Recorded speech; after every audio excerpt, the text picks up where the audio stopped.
Hello everyone, Shampa daily লাইফস্টাইলে সকলকে অনেক অনেক অনেক স্বাগতম। তো প্রতিদিনের মতন তোমাদের সাথে নিয়ে চলে এলাম একটা নতুন ব্লগ ভিডিও নিয়ে। তো বন্ধুরা, যেখান থেকে আমার ভিডিও দেখছো সবাই কেমন আছো? নিশ্চয়ই ভালো আছো, আশা করছি। আমিও আছি। তো সকাল তো হয়ে গিয়েছে। আজকের এই ভিডিওটা হচ্ছে রবিবারের ভিডিও। তো সকাল হয়েছে। তো আজকে তো প্রতিদিনের মতন আমি 5টা বা 5:30টায় ঘুম থেকে উঠিনি।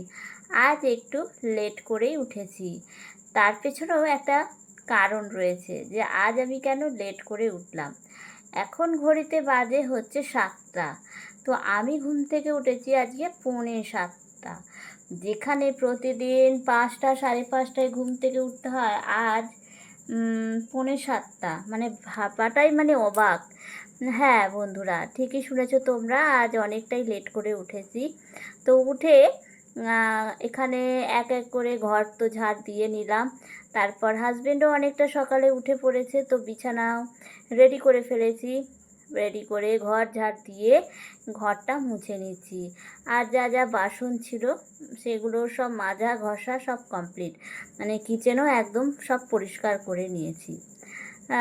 তো এবার ঘরটা মুছে এবার শুধু স্নানে যাওয়ার অপেক্ষায় শুধু।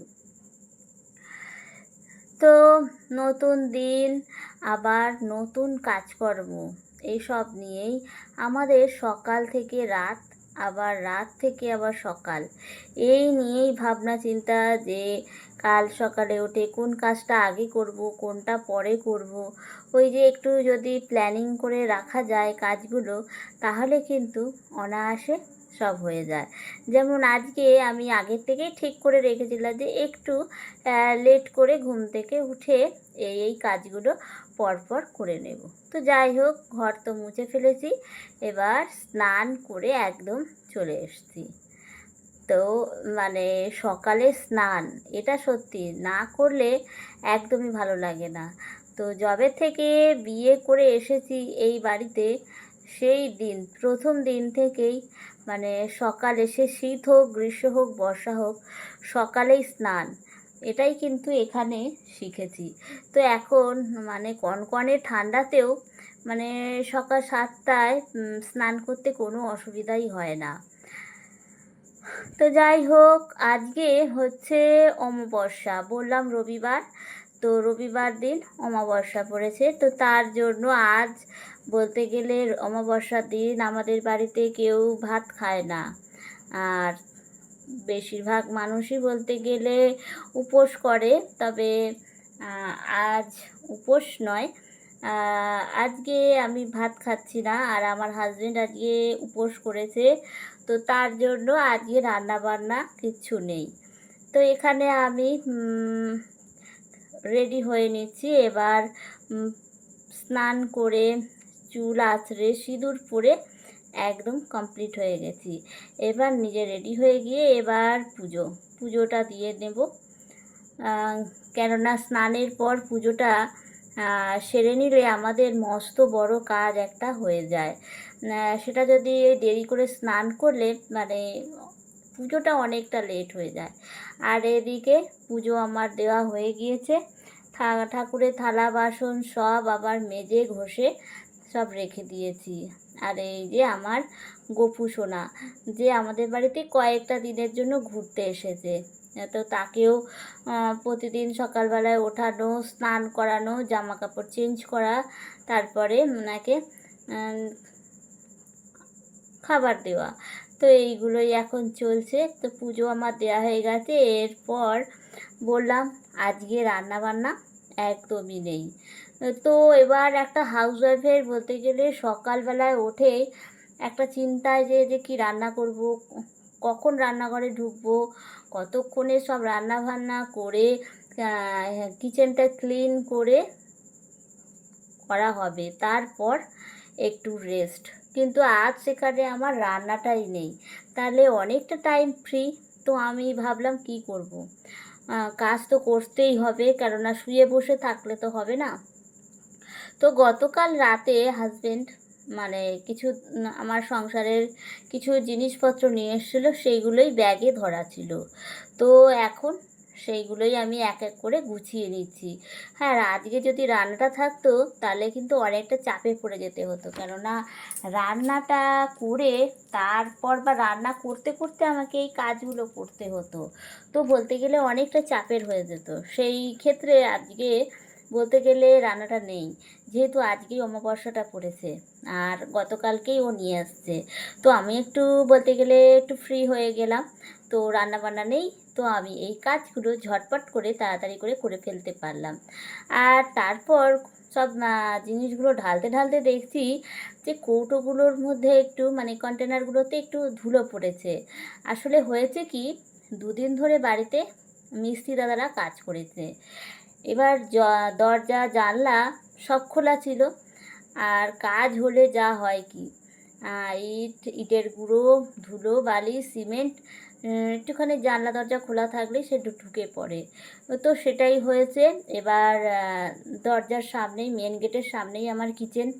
তো এবার খোলা ছিল, ধুলোবালি সব ঢুকে গিয়েছে। তো গ্যাস ওভেন, ওপরের গ্যাস টেবিল তো প্রতিনিয়ত প্রতিদিন আমি পরিষ্কার করি, কিন্তু এই মানে জিনিসপত্র যে রাখি কন্টেনারগুলো পরিষ্কারই করলাম দুদিন আগে, কিন্তু ওই যে দরজাটা খোলা ছিল আর ধুলোবালিটা লেগে কেমন যেন ধুলো পড়ে গেছে। তো সেটাই এখন পরিষ্কার করছি। কাজ নেই, রান্না নেই, বড় কাজটা আজকে নেই, তো সেই টাইমে তো দরকারি কাজগুলো সেরে নেওয়াটাই ভালো। তো সেইগুলোই আমি করে নিচ্ছি এক এক করে। আর সত্যি ঘরদোর নোংরা থাকলে নিজেরও যেমন দেখতে ভালো লাগে না, সেরকম কেউ যদি আসে এসে যদি দেখে যে ঘরদোর নোংরা, সেটাও খারাপ লাগে। তাই আমি চেষ্টা করি প্রতিনিয়ত মানে অল্প থাকতেই কাজটা সেরে দিতে। কেননা যদি ভাবি না আজকে করব না কাল করব, কালকে করব না পরশু করব, এই বলে যদি ফোন নিয়ে যদি শুয়ে বসে থাকি, হয়তো সময়টা কেটে যাবে আরাম করে মানে রেস্ট নিয়ে, কিন্তু কাজগুলো কিন্তু সব জমেই থাকবে। তাই আমাদের সময়ের কাজ সব সময় সময়তেই করে নেওয়াটা ভালো। না হলে যখন আমরা 2 দিন 4 দিন 5 দিন 6 দিন বাদে কাজটা করতে যাব না, যে কাজটা হয়তো 2 দিন আগে করলে 10 মিনিট লাগতো, সেটাই করতে গিয়ে 2 ঘন্টা লেগে যাবে। তো তার জন্য আমার তো এটাই মনে হয় যে সময়ের কাজ সব সময় সময়ে করে ফেলাটা উচিত। তো এগুলো আমার কৌটো মানে কন্টেনারগুলো সব পরিষ্কার তো আমি করে ফেললাম। এবার জায়গায় জায়গায় সব রেখে দিচ্ছি। আমাদের বাড়িটা একদমই নতুন। তো এখন মানে এই যে গ্যাস টেবিলের যে মানে ক্যাবিনেটগুলো হয়, সেগুলো এখনও মানে আমার হাজব্যান্ড এখনও করে উঠতে পারেনি। তো এখনও ফাঁকাই থাকে। জানি দেখতে খারাপ লাগে, বা একটু কাপড় দিয়ে যে ঢেকে রাখবো পর্দার মতন, তো তারও সিস্টেম করা হয়নি। তার জন্য এরকম ফাঁকাই থাকে, দেখতে খুবই বাজে লাগে, কিন্তু কিছু করার নেই। যদি ভগবান সময় দেয় অবশ্যই এই কাজটাও তাড়াতাড়ি হবে, মানে কিচেন ক্যাবিনেটটা করতে পারবো। কিন্তু এখনও সেই সময় আসেনি, এখনও অনেকটা দেরি আছে। তো যাই হোক, এইভাবেই চলছে, চলুক। কিছু করার নেই। সাধারণ পরিবারে সব কিছু, মধ্যবিত্ত ফ্যামিলিতে একসাথে সব কিছু হয় না। মানে ধৈর্য ধরে একটু একটু করেই আমাদের এগোতে হয়। তাই খারাপ লাগলে একদমই চলবে না, যেমন আছে সেরকমভাবেই চলতে হবে। তো এদিকে কন্টেনারগুলো সব গুছিয়ে এবার ঘরে চলে এসেছি। তো ওই যে বললাম যে 2 দিন আগে কাজ হয়েছে, তো জানলা দরজা দিয়ে প্রচুর ধুলোবালি মানে ঢুকেছে। তো ফার্নিচারগুলো সবই একই অবস্থা, মানে একটা ধুলোর আস্তরণ পড়ে গেছে। তো আজ যেহেতু কাজকর্মগুলো মানে রান্নার কাজটা নেই, মানে বড় কাজটা নেই, তো এই ফাঁকে কিন্তু আমি ফার্নিচারগুলো আমি পরিষ্কার করে নিচ্ছি।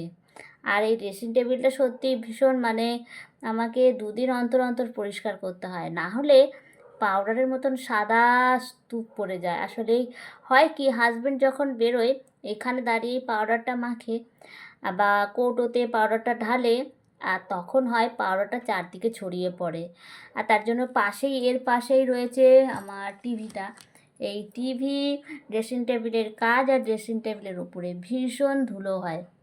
এটা সাদা সাদা মতো আস্তরণ পড়ে যায়। তাই এটা আমাকে প্রতিদিনই বলতে গেলে 1-2 দিন অন্তর অন্তর এটাকে ঝাড়পোছ করতে হয়।